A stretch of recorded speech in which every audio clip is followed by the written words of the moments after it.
and sit down. Hello folks, Colin here, Festus 67's workshop, and welcome folks to build your own Ford Mustang Shelby GT500 1967 from the wonderful folks over at DeAgostini folks. Well, if you'd like to build one of these, and this is a 1/6 scale car, 1/6, that is massive big, click this link just here,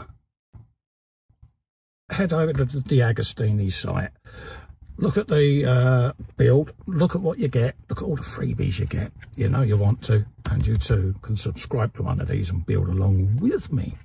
So this is issue number 6, so let's have a look at what we got this month. This is the Mustang Mach 1. Towards the end of '66, Ford began the initial design work on a very stylish version of the Mustang. This variant, called the Mach 1, was launched in 1969, and the name has been used a number of times over the years for higher performance versions of the basic Mustang. And there you go, folks, done in a rather stunning blue, I must admit. Loads of bits and pieces there. This was a Mach 1 presented in the '67 Detroit Auto Show, and it's surprising how different that looked. That wouldn't look out of place coming out of a modern CAD design, would it? Let's be honest, folks. The front end was a little bit of its age, but the rear of that I think looks quite attractive.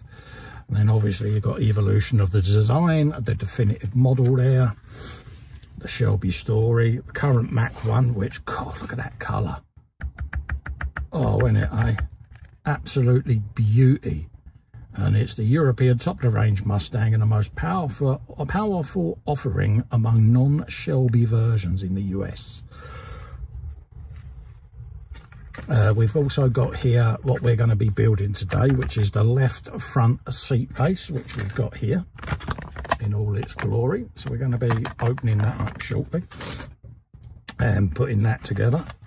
Gives you all of the instructions there on what you're going to be doing, how it's going to go together, what you're going to end up with. You've got like a foam insert there, and yeah, and there's even, I'm sure there's springs in it as well. It's got like a form of springing in there. So yeah, looking forward to putting this together. So it shows you on the model whereabouts you're going to be locating this part when it's finished. This is the Ford Focus RS turbo power. This is all part of the Ford story. And again, you know, the modern cars now, the way they shoehorn and massive performance engines in there. I mean, this is a 2.3 litre EcoBoost in a little tiny Ford Focus, folks. Pocket rocket or what? So yeah, let's just see how the different cars now, what we call the hot hatches in the UK. Don't know what you call them in the States, but yeah, we have the hot hatches available in garish colours or flat black. Flat black always seems to work for me, I must admit. But yeah, this is the new RS with all-wheel drive. And then you've got the 4th generation of the Ford Focus coming in as well there, folks.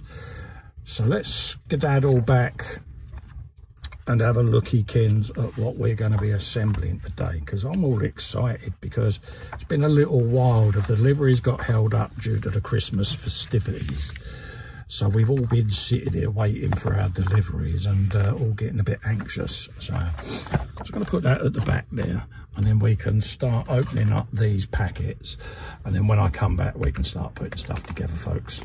So that's what we've got, folks, all laid out on the mat there. Let's just move me knife, don't want that in the way.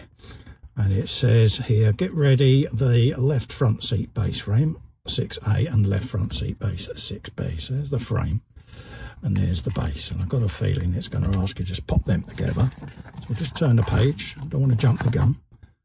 It says fit the front seat frame into the underside, start by inserting one side so the edges of the base wrap around the frame. There you go. So that's what you want to do. You've got locating pegs there. What's that there? That comes up over the top of it, he says optimistically, because you want this to wrap round. So let's just have a looky-kins under there. Yeah, there you go. So it starts just wrapping round. You've got a little tab there, folks. Yeah. sticking up on that side there, and it goes in that little square on the seat. So just nuzzle it around, it will go. And then it will start all popping into place. And it will just give you then your seat base, and it'll have a bit of spring in it as well. There you go. So that's what you want. You then grab a 6D and a 6A, and you've got little tabs on these that you're pushing in, like so. So they'll go in trim panels like so. So pop that one in, and then do the same the other side.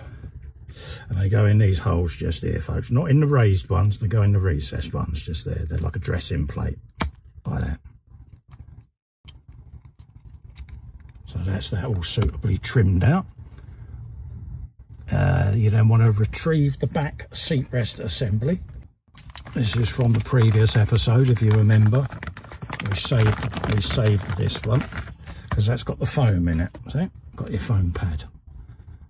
And then what that's asking you to do is press this onto this, so it keeps that foam insert in there. So you've got 3 raised pins there that you want to locate. And you can feel them just start biting as you line it up. Once you know they're all done, then work your way round, just squeezing it together all the way round.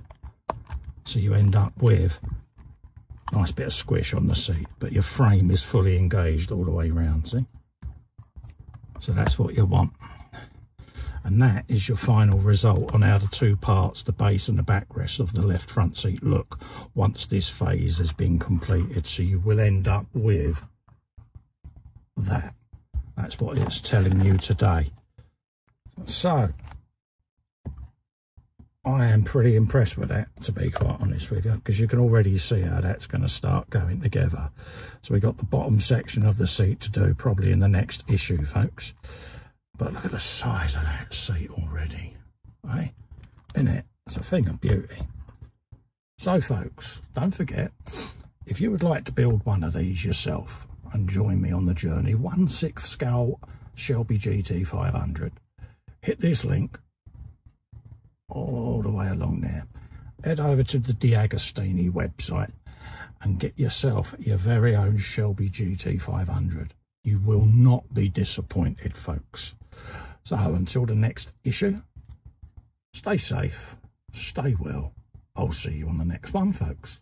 Bye-bye for now.